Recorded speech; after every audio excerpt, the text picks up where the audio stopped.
Good day mga ka-Rangers. Medyo matagal-tagal tayong hindi nakapag-vlog kasi sobrang busy sa trabaho. So ngayong araw na to ay i-vlog natin or magre-review tayo sa Pitts Bike 55mm bore. So itong motor para natin is 5 years na, noong December 1. So 82,000 kilometer na yung takbo niya, 82,119 kilometer na yung kanyang itinakbo. So hindi pa siya nare-refresh. Napag-isipan ko na kung i-top overhaul ko man siya ay i-power up ko na lang din. So hindi ako maglalagay ng ano kasi dati panggilid lang yung linagay natin, yung mga upgrade natin. Since i-top overhaul ko naman talaga siya kasi magre-refresh na tayo, so i-try ko na lang din yung Pitts Bike 55mm. Kapag ang motor kasi natin umabot na ng ganitong odo, kailangan na talaga natin yung i-refresh kasi nagka-carbonize na yun sa loob eh. Kapag yung carbon ay tutukod sa valvula o sisingaw yun, wala nang masyadong hatak yung motor natin. Kaya ito yung nangyari sa akin, grabe yung carbon sa loob, tapos medyo mahina na yung hatak niya, parang umuungol na lang palagi yung makina, palaging galit pero hindi naman malakas manakbo. Ang problem lang sa Pitts Bike is kailangan lang talaga natin siyang bawasan yung kanyang dulo ng kanyang piston. So actually meron silang dalawang base gasket ang pinapadala nila.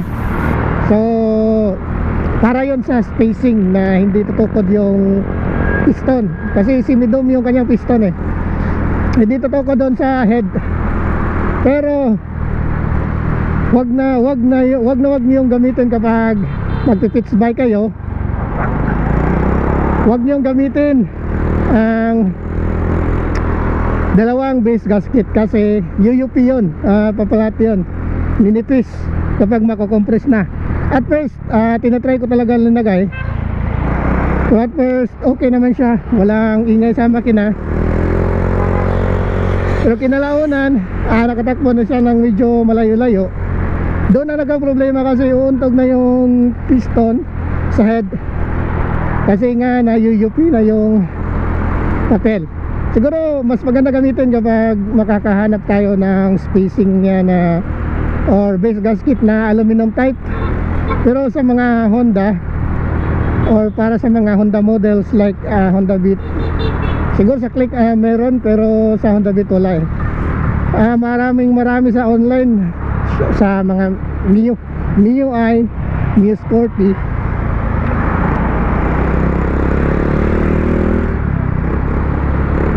So ito na nga, nasalpak na natin.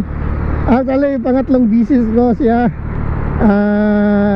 overhaul kasi first time, then hindi kasi ako nagpapamachine cut hindi ko pina-machine yung piston. Ako lang yung nagdi-DIY na nag-grind.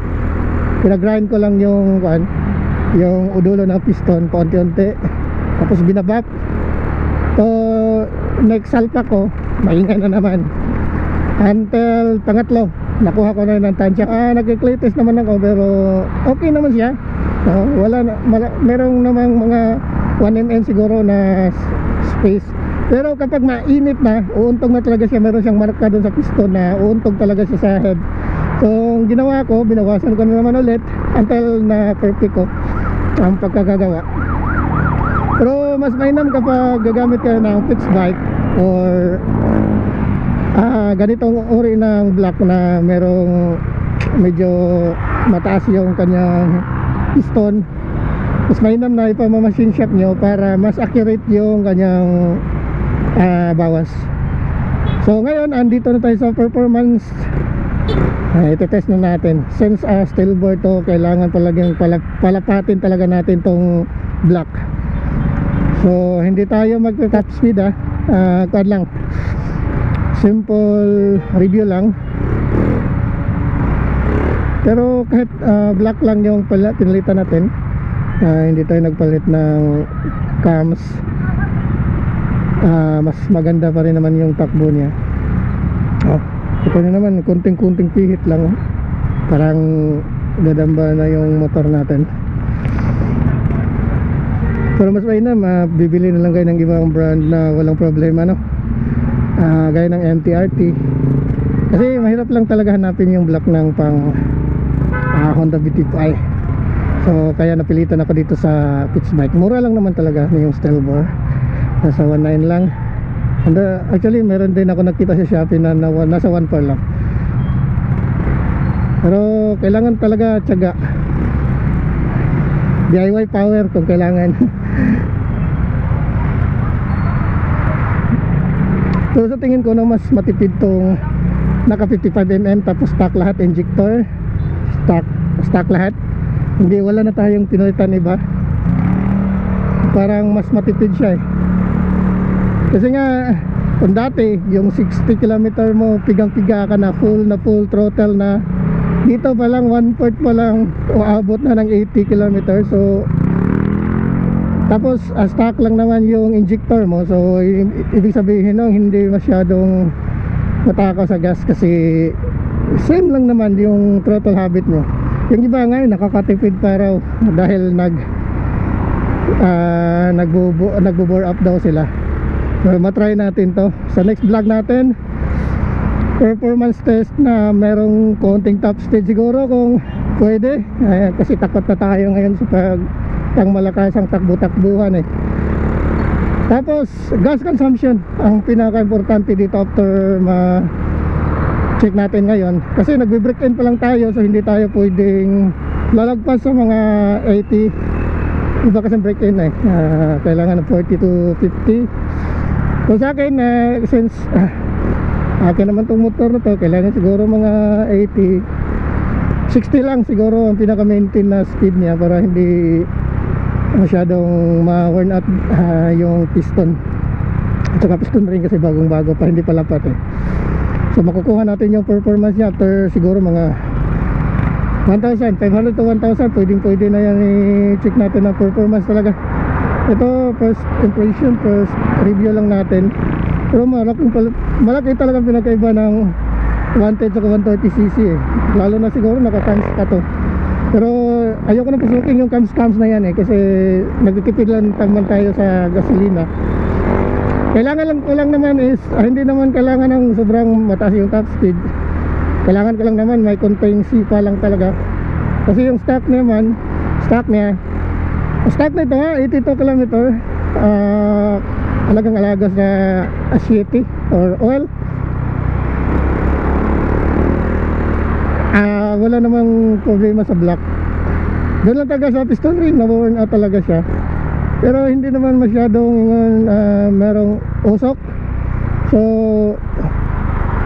very clean pa rin naman yung kanyang usok or yung kanyang tambutso, yung buga na kanyang tambutso. Pero yun nga, palaging hindi naman porket hindi nag-uusok ay wala na problema sa piston ring. Yung nakita ko sa piston ring niya, tumatagos na yung medyo oil papuntang compression ring, so may problema na. So back to review sa ating Pitch Bike. Maganda talaga manakbo eh. Konting tiga lang, susulpot agad. So ayaw ko siyang biritin ngayon.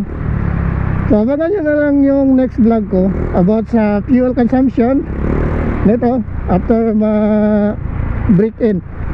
So ngayon 82,124 pa yung takbo natin. So siguro mga 30 km pa yung takbo nito simula kahapon.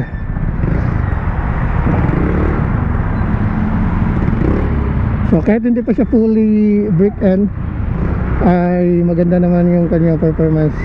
Ibang iba talaga sa stock eh. Matamlay kasi yung stock ng Honda Beat. Ito medyo may sipa na. So ito lang yung kailangan ko, hindi na masyadong lalakas pa dito.